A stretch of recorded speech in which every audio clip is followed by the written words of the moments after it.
नमस्कार, मैं राजेश कुमार आज आपके साथ डिस्कस करने जा रहा हूं, आप सही वकील कैसे चुनें। दोस्तों, केस के दौरान में सही वकील चुनना भी एक बहुत बड़ी चुनौती होती है किसी भी क्लाइंट के लिए, क्योंकि अगर आपने अपने केस में सही वकील नहीं चुना तो फिर आपके लिए एक बहुत बड़ी मुसीबत खड़ी हो सकती है। तो दोस्तों, वीडियो स्टार्ट करने से पहले मेरी आपसे छोटी सी रिक्वेस्ट है कि अगर आपने मेरा वीडियो अभी तक सब्सक्राइब नहीं किया है तो सब्सक्राइब जरूर कर लें और साथ में बेल आइकन को प्रेस कर दें ताकि मेरा कोई भी नया वीडियो आप तक सबसे पहले पहुंचे।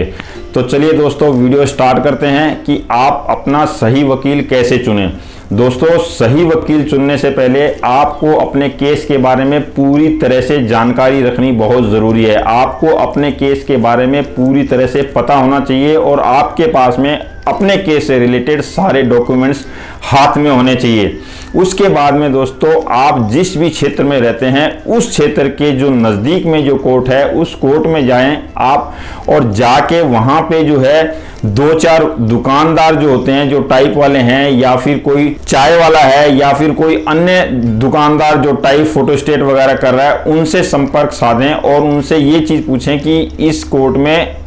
सिविल का या फिर क्रिमिनल का या फिर अगर एमएससीटी का केस है या कोई कंज्यूमर का केस है, कोई रेवेन्यू का है या प्रॉपर्टी का है, जो भी आपका केस है उस केस से रिलेटेड यहाँ पे अच्छे वकील कौन कौन से हैं। आपको वहाँ से दो चार नाम जरूर मिल जाएंगे, दो तीन दुकानों से आप पता करेंगे तो दोस्तों उन वकीलों से आप जरूर मिलें, उनके चैम्बर में जाएं, चैम्बर में जाके उनसे डिस्कस करें। और डिस्कस के दौरान में ऐसा नहीं है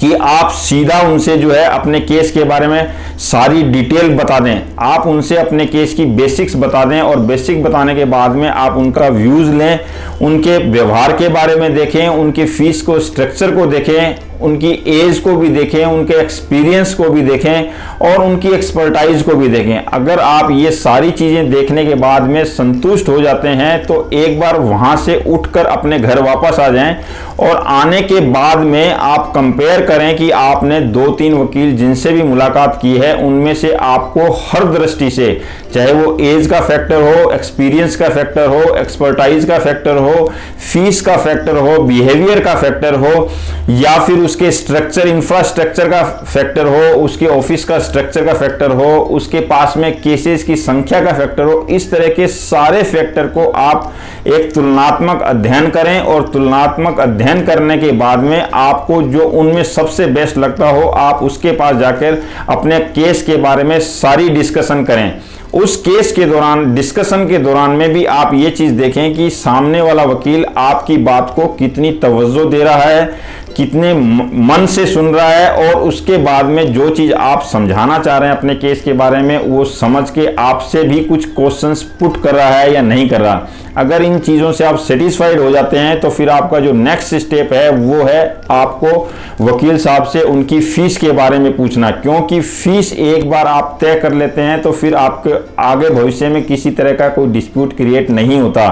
फीस का स्ट्रक्चर वन टाइम भी हो सकता है, डेट वाइज भी हो सकता है, केस की स्टेज के हिसाब से भी हो सकता है। वो आपके और वकील साहब का पर्सनल मैटर है, उसमें आप एक बार पूरी तरह से डिसाइड कर लें ताकि आपको बार बार इसके ऊपर में किसी भी तरह को सोचने की ज़रूरत ना पड़े।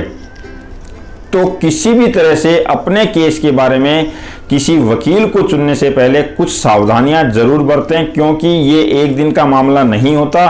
केस लंबे चलते हैं और सिविल केस हो चाहे क्रिमिनल केस हो, उसमें तारीखों पे जाना